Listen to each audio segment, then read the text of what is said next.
हाँ जी dear students, तो last lecture तक हमने आपको एक्सरसाइज 11.2 के 7 क्वेश्चंस कंप्लीट किए थे। तो साथ ही मैंने आपको 2 फॉर्म भी बताई थी, तो आज उसको अप्लाई करेंगे। आई होप आप सबने ये फॉर्मूले लर्न किए हैं। तो let us start with the question number 8, exercise 11.2, and the question is find vector and Cartesian equation of line, Cartesian equation of line that passes through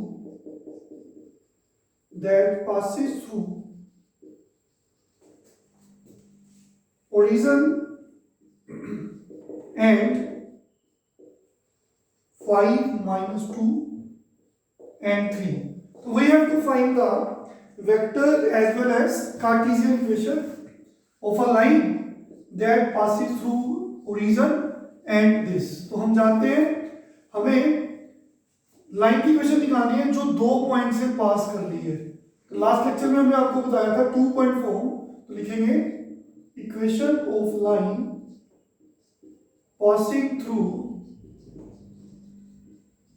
points. Origin क्या होता है बच्चे?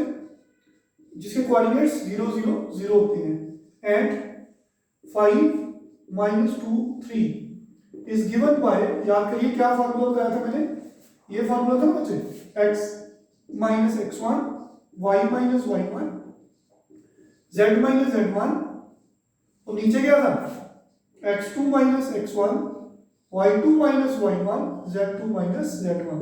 अगर लाइन 2 पॉइंट से पास करे तो 2 पॉइंट फॉर्म से equation of straight line ये होती है।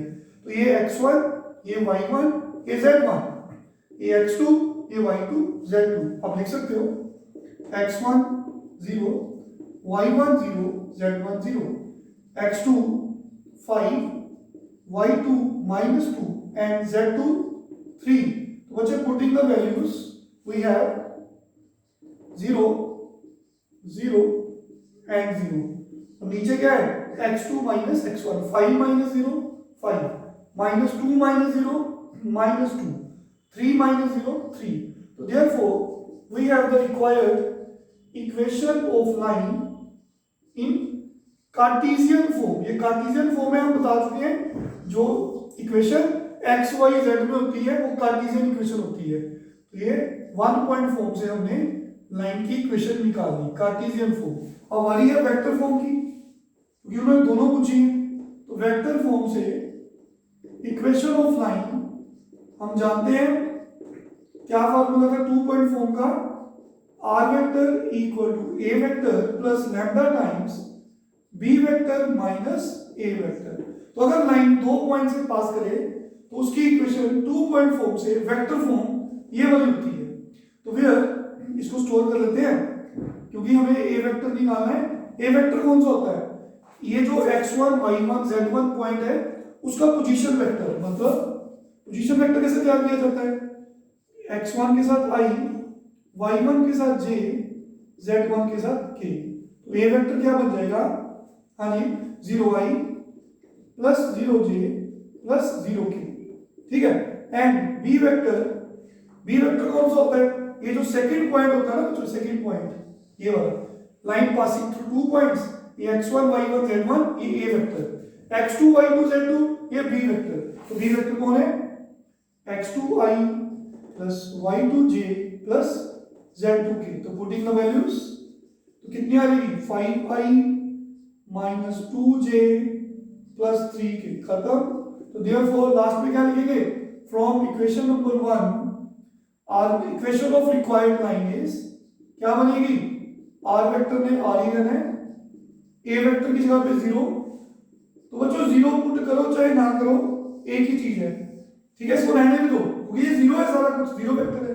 आप यहाँ पे लिख भी दोगे ना, जैसे 0i 0j 0k, तो ये कोई फर्क नहीं पड़ा, 0 ही रहेगा ना। Plus lambda times b minus a। अब b और a को माइनस किया तो देखिए b और a को माइनस किया, ये बच्चों b की value 5i minus 2j plus 3k, ठीक है, माइनस a की 0i 0j 0k।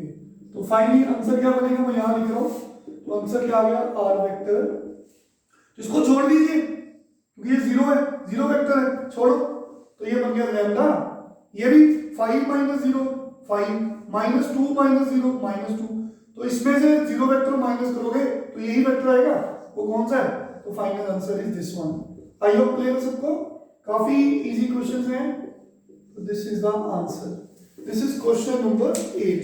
समझ आ गया सबको बच्चों, बस फॉर्मूले याद होने चाहिए और प्रॉपर्ली उनको अप्लाई कैसे करना है तो वो आपको प्रैक्टिस के साथ आएगा। Now we have question number 9, तो इसमें एक 1 पॉइंट फॉर्म की है और एक 2 पॉइंट फॉर्म अभी तक की है, उससे रिलेटेड सम्स कर रहे हैं।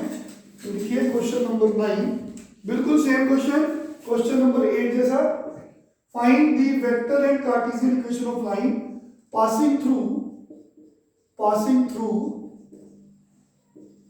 कौन से पॉइंट्स हैं, 3 -2 -5 एंड 3 -2 एंड 6। तो देखो बच्चों, equation of line passing through 2 points, हाँ जी, तो अभी बोला कार्टेशियन भी निकालनी है और वेक्टर भी निकालनी है, तो आप लिख सकते हो ये x1, ये y1, ये z1, वैल्यूज x2 कितना है 3, y2 कितना है -2 और z2 कितना है 6। तो बच्चों यहां से a वेक्टर भी बना लो, चलो लगते हाथ। a वेक्टर कैसे बनता है, x1i plus y1j plus z1k। In the same way b vector भी बना लो, x2i plus y2j plus z2k।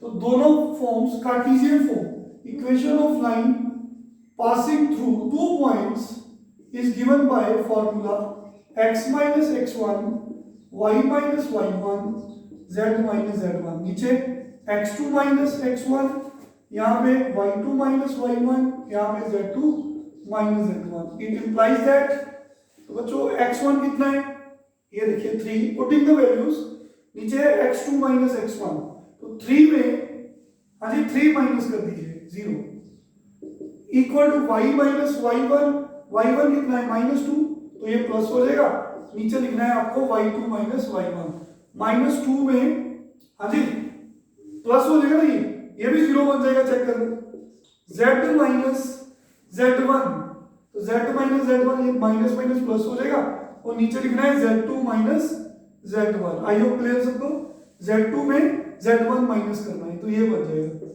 ठीक है, क्लियर हो गया सबको। तो आगे देखेंगे, ये आपकी है वेक्टर कार्टेशियन फॉर्म। तो बच्चों ये डिवाइड नहीं हो रहे, आप ये नहीं कहोगे कि ये something over 0 is not defined, ये कुछ नहीं है, ये लाइन में डायरेक्शन रेशियोज हैं, ये लाइन के डायरेक्शन रेशियोज हैं। अभी लाइन होती है ना x minus x1 over a, y minus y1 over b, z minus z1 over c, ये कुछ ऐसी बन गई ना, ओके। तो ये लाइन के डायरेक्शन रेशियोज हैं 0 0 11। तो आगे देखेंगे इन वेक्टर फॉर्म क्या होती है equation, r vector equal to a vector plus lambda times b vector minus a vector. तो क्या बनेगा, r vector equal to a vector, ये हमने लिखा है 3i minus 2j minus 5k, putting the values, बस आंसर आ गया। b vector minus a vector, इसमें से ये माइनस कर दो, 3 minus 3 0, -2 ये भी माइनस होकर 0 हो जाएगा, ठीक है 0, फिर b minus 6 तो प्लस 5 11। तो final answer is r vector equal to 3i minus 2j minus 5k lambda times 11k। I hope clear है सबको। तो बच्चों नेक्स्ट लेक्चर में हम आगे कंटिन्यू करेंगे, तब तक आप इन सम्स की प्रैक्टिस करो। Thank you very much, take care.